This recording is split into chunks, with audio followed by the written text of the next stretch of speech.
తీవ్ర వాయుగుండం ఒడిశాలో తీరం దాటింది. తీవ్ర వాయుగుండంతో ఏపీలో భారీ వర్షాలు పడుతున్నాయి. ఉత్తరాంధ్రలోని శ్రీకాకుళం, పార్వతీపురం, మన్యం, విజయనగరం జిల్లాల్లో అత్యంత భారీ వర్షం పడే అవకాశం ఉందని వాతావరణ శాఖ తెలిపింది. పలు జిల్లాలకు రెడ్ అలర్ట్ జారీ చేశారు. శ్రీకాకుళం, పార్వతీపురం, మన్యం, విజయనగరం జిల్లాల్లో 20 సెంటీమీటర్లకు మించి వర్షపాతం నమోదయ్యే అవకాశం ఉందని అధికారులు తెలిపారు.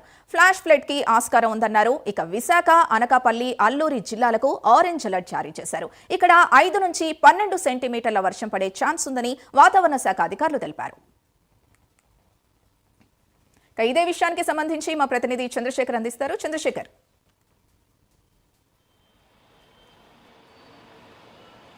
రైట్ సింధు, చూసుకుంటే ఏదైతే బంగాళాఖాతంలో ఏర్పడినటువంటి అల్పపీడనం వాయుగుండం తీవ్ర వాయుగుండంగా మారి అయితే నిన్న సాయంత్రం గోపాలపురం సమీపంలో అయితే తీరం దాటినటువంటి పరిస్థితి కనిపించింది. ఈ నేపథ్యంలో ప్రస్తుతం ఏదైతే ఉత్తర వాయువ్య మధ్య బంగాళాఖాతం వైపు అయితే ప్రయాణిస్తున్నటువంటి పరిస్థితి కనిపిస్తుంది. ఈ నేపథ్యంలో దీనికి అనుగుణంగా కూడా మరో ఆవర్తన కూడా కొనసాగుతున్నటువంటి నేపథ్యంలో ఏపీలో పలు చోట్ల కూడా మోస్తారు నుంచి భారీ వర్షాలు, అతి భారీ వర్షాలు కూడా కురుస్తున్నటువంటి పరిస్థితి కనిపిస్తుంది. గత 4 రోజులుగా కూడా ఏపీలో ఆ వర్షాలు అయితే కురుస్తున్నటువంటి పరిస్థితి కనిపిస్తుంది. ముఖ్యంగా భారీ నుంచి అతి భారీ వర్షాల కారణంగా పెద్ద ఎత్తున కూడా ఇక్కడ ఉన్నటువంటి నదులన్నీ కూడా పొంగు ప్రవహిస్తున్నటువంటి పరిస్థితి కనిపిస్తుంది. ముఖ్యంగా చూసుకుంటే ఏదైతే బంగాళాఖాతంలో ఏర్పడినటువంటి వాయుగుండం తీవ్ర వాయుగుండంగా మారి గోపాలపురం వద్ద ఒరిస్సాకు సమీపంలో తీరం దాటుతున్నటువంటి సమయంలో గంటకు 40 నుంచి 60 కిలోమీటర్ల వేగంతో ఈదురుగాలు వీయడంతో పాటు శ్రీకాకుళం, విజయనగరం జిల్లాలో కూడా భారీ వర్షాలు అయితే కురిసిన పరిస్థితి కనిపిస్తుంది. మరి ముఖ్యంగా చూసుకుంటే ఏదైతే అక్కడ తీరం దాటే సమయంలో ఒరిస్సాలో కురిసినటువంటి భారీ అతి భారీ వర్షాల కారణంగా ఎగువ ప్రాంతంలో కురిసినటువంటి వరద నీరు ఏదైతే ఉందో ఆ వరద నీరు అంతా కూడా ఒక్కసారిగా వచ్చి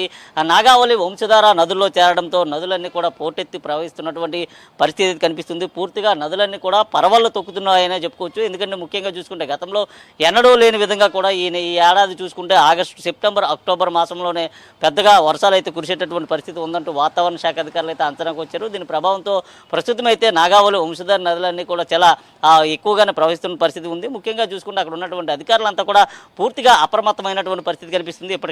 ఇప్పటికే 4 జిల్లాలకు రెడ్ అలర్ట్ను కూడా అధికారులు అయితే ప్రకటించారు. ముఖ్యంగా చూసుకుంటే ఈ రోజు, రేపు అంతే మరో 2 రోజుల పాటు కూడా ఏపీలో ఉన్నటువంటి శ్రీకాకుళం, విజయనగరం, విశాఖపట్నం, అల్లూరు జిల్లా, అనకాపల్లి, పార్వతీపురం, మన్యం జిల్లాలో భారీ నుంచి అతి భారీ వర్షాలు కురిసే అవకాశం ఉన్నట్లు కూడా వాతావరణ శాఖ అధికారులు అయితే భావిస్తున్నారు. కొన్ని ప్రాంతాల్లో చూసుకుంటే ఉరుములు, మెరుపులతో కూడినటువంటి పిడుగులు పడే అవకాశం ఉందంటూ కూడా వాతావరణ శాఖ అధికారులు అయితే ఇప్పటికే హెచ్చరించిన పరిస్థితి కనిపిస్తుంది. ముఖ్యంగా చూసుకుంటే శ్రీకాకుళం నదీ పరివాహక ప్రాంతాలు ఏవైతే ఉన్నాయి, ఈ పరివాహక ప్రాంతాలకు పక్కన ఆనుకుని ఉన్నటువంటి గ్రామాలన్నింటినీ కూడా ఇప్పటికే అధికారులు అయితే అప్రమత్తం చేస్తున్నారు. అయితే ఇప్పటికే రాష్ట్ర విపత్తుల నిర్వహణ శాఖ మంత్రి వంగలపూడి అంతా కూడా వారందరూ కూడా ఆదేశాలు అయితే జారీ చేయడం జరిగింది. ఆయా జిల్లాకు సంబంధించినటువంటి జిల్లా కలెక్టర్లు కూడా ఆమె అయితే మాట్లాడినటువంటి పరిస్థితి కనిపిస్తుంది. ముఖ్యంగా చూసుకుంటే ఏదైతే భారీ వర్షాలకు కారణంగా కూడా అక్కడ ఉన్నటువంటి ఒక్కసారిగా వరదలు వచ్చేటటువంటి అవకాశం ఉందంటూ వాతావరణ శాఖ అధికారులు కానీ రాష్ట్ర విపత్తుల నిర్వహణ శాఖ కానీ చెప్పినటువంటి నేపథ్యంలో అధికారులంతా కూడా పూర్తిగా అప్రమత్తంగా ఉండాలి. అర్ధరాత్రి సమయంలోనే సరే తక్షణమే సహాయం అందించే విధంగా ముందుకు వెళ్లాలంటూ కూడా చెప్పిన పరిస్థితి కనిపిస్తుంది. నేపథ్యంలో ఏవైతే ముంపు ప్రాంతాలు ఉన్నాయో ముంపు ప్రాంతాలన్నింటినీ కూడా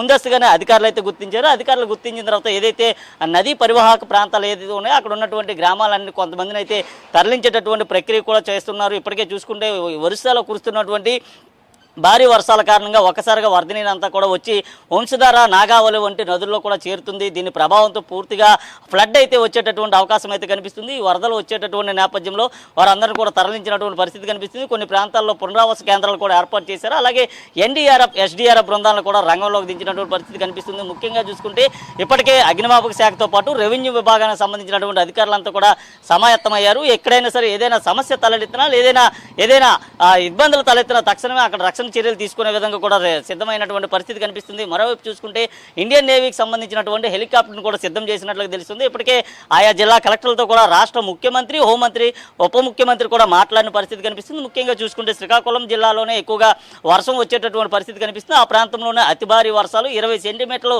పై మేరకు వర్షం కూడా కురిసేటటువంటి అవకాశం ఉందంటూ వాతావరణ శాఖ అధికారులు అయితే చెప్పిన పరిస్థితి కనిపిస్తుంది. దీని ప్రభావంతో అక్కడ ఉన్నటువంటి కొన్ని ప్రాంతాలన్నీ కూడా వరదకు, ముంపుకు గురయ్యేటటువంటి అవకాశం అయితే కనిపిస్తుంది. ఆ ముంపు ప్రాంతాన్ని కూడా ముందుగానే గుర్తించాలంటూ కూడా చెప్పినటువంటి పరిస్థితి కనిపిస్తుంది. మరోవైపు చూసుకుంటే బంగాళాఖాతంలో ఏదైతే వాయుగుండం ప్రస్తుతం అయితే ఈ రోజు సాయంత్రానికి అలా పూర్తిగా కూడా బలహీనపడే అవకాశం ఉన్నట్లు కూడా వాతావరణ శాఖ అధికారులు చెప్తున్నారు. దీని ప్రభావంతో ఇప్పటికే సముద్రంలో ఉన్నటువంటి అలలన్నీ కూడా ఎగిసిపడుతున్నటువంటి పరిస్థితి కనిపిస్తుంది. మరో 4 రోజుల పాటు కూడా మత్స్యకారులు ఎవరు చేపల వేటకు వెళ్ళరాదంటూ వాతావరణ శాఖ అధికారులు చెప్పారు. అలాగే ఇప్పటికే ఏదైతే ఆ సముద్ర తీర ప్రాంతం వెంబడి ఉన్నటువంటి పోర్టులు ఏవైతే ఉన్నాయో ఆయా పోర్టులకు సంబంధించి ఏపీలోని అన్ని పోర్టులు కూడా 3వ నెంబర్ ప్రమాద హెచ్చరికను కూడా జారీ చేయడం. Right, thank you Chandrasekhar.